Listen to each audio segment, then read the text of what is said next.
How's everybody? Good. Good. I'm wearing a mask because I have grandchildren who shared a cold with me.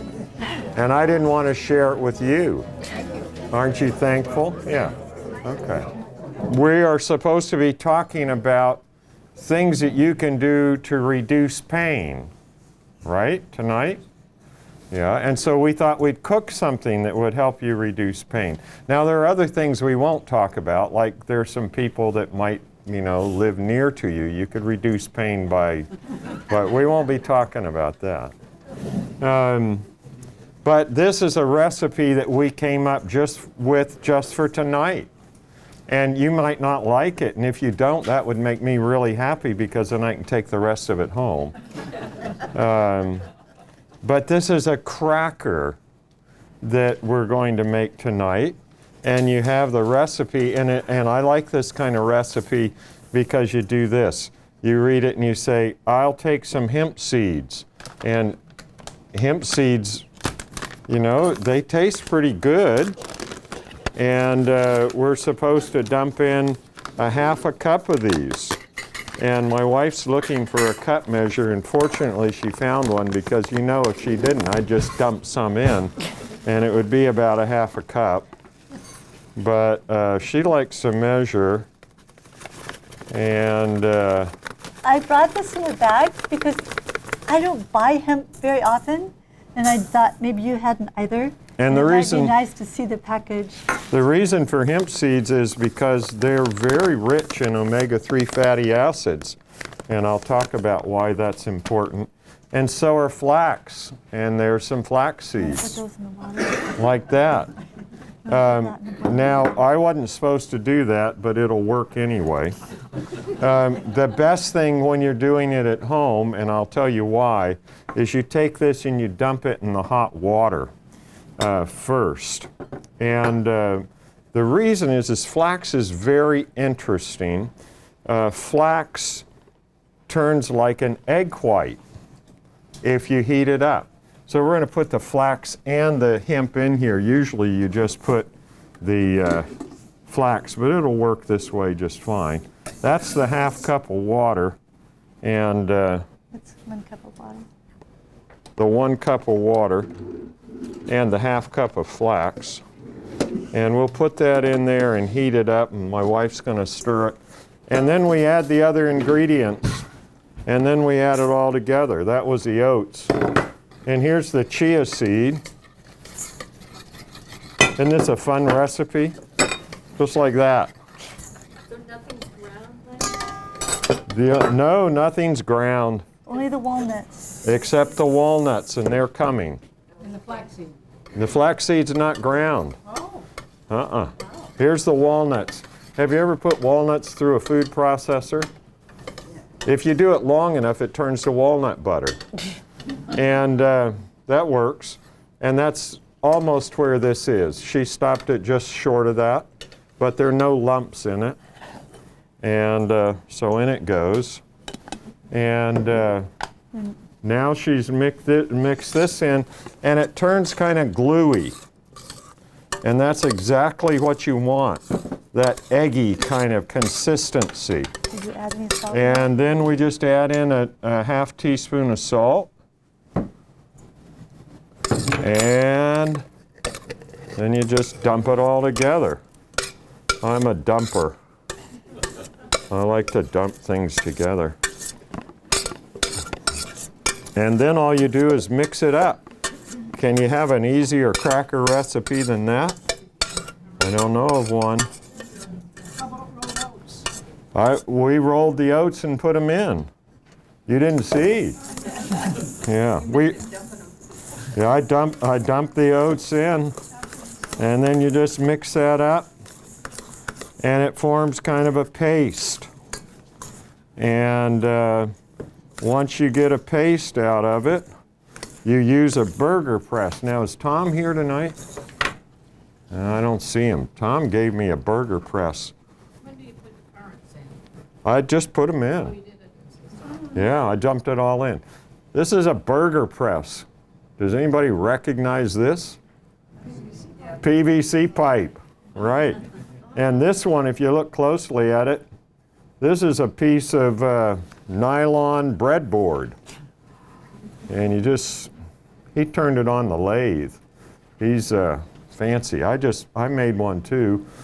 And I just cut it out on my bandsaw.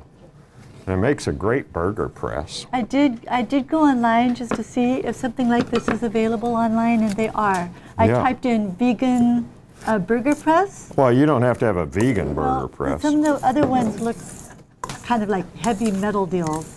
Yeah. So that's a kind of music too, isn't it? Heavy metal. Anyway, so they did have something that looked quite like this. So I thought you should know. I know that you could probably do it by just putting a spoonful on and then kind of flattening it out with a fork. So the nice thing about this is you can get a really consistent shape. And it goes pretty quick. So. Yeah. So, and then we have this tablespoon and a half spoon that we tried to use the same amount so that some of you wouldn't get a thin cracker and others a fat cracker and fight over them. But you don't have to use that. You can just say, well, that looks about right. Maybe a little more. And you dump it in there. And then you just take this thing and you push down and spin it back and forth. And then you take it off. And there's your cracker. There. See that? Just like that. And if you're doing 50 of them like we did, you're glad you don't have to roll them out and cut them out, and that gets old. I bet you could do cookies or anything with this. It's really quick. Also, if you, like these are crackers, but say you did want to make like some sort of a burger for a savory meal. You can do that too. Yeah. So if you want to put like some onions and garlic, you can take it in a savory direction. Yeah, the press doesn't mind whether it's a cracker or a burger. I've never heard it complain.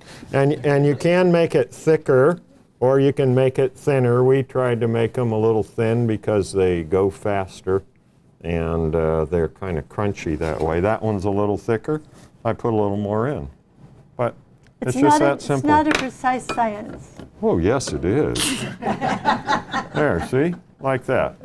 And ladies, if you're tired of your husband, send him out to the workshop and tell him you want one of these, and that'll give you a break and him one too. Dearie. Dearie, she says. Okay. Any questions about how to make crackers? Then you got to bake them, right? And so we just put these in our dehydrator. And the nice thing about dehydrating crackers, you turn it on and go to bed.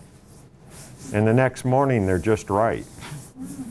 Or you can put them in your oven at about 200, 180 to 200, and about 4 hours.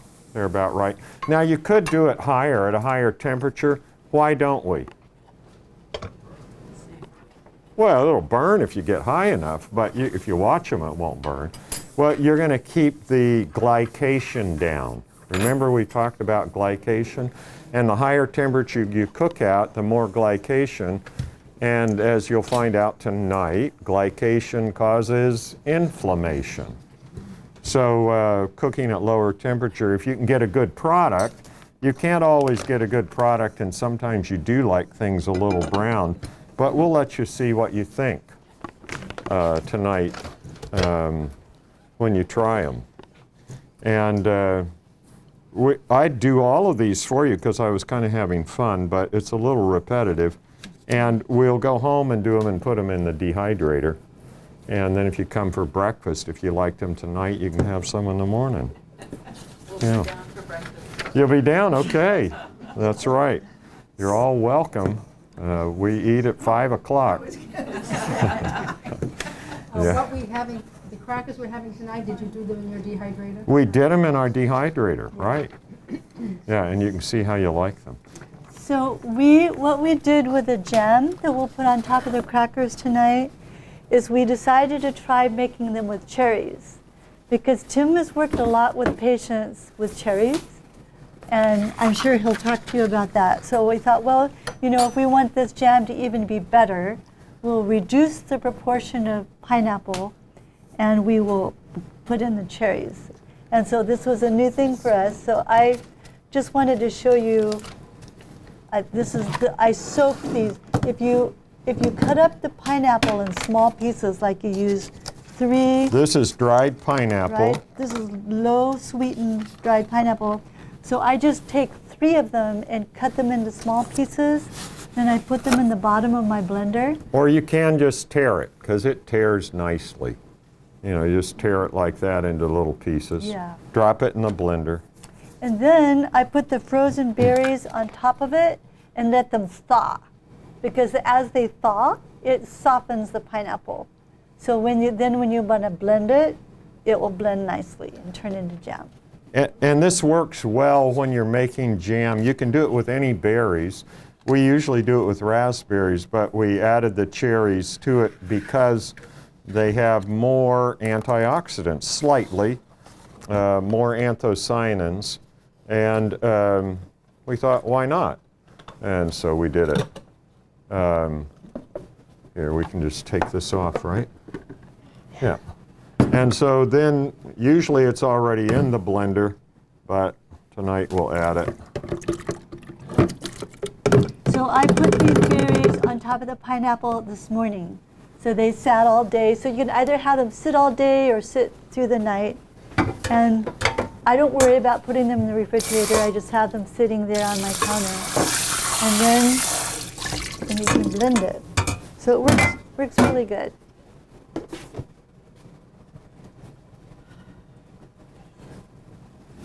This is a new blender to me. Well, we ought to put the lid on. Got to push something, I guess.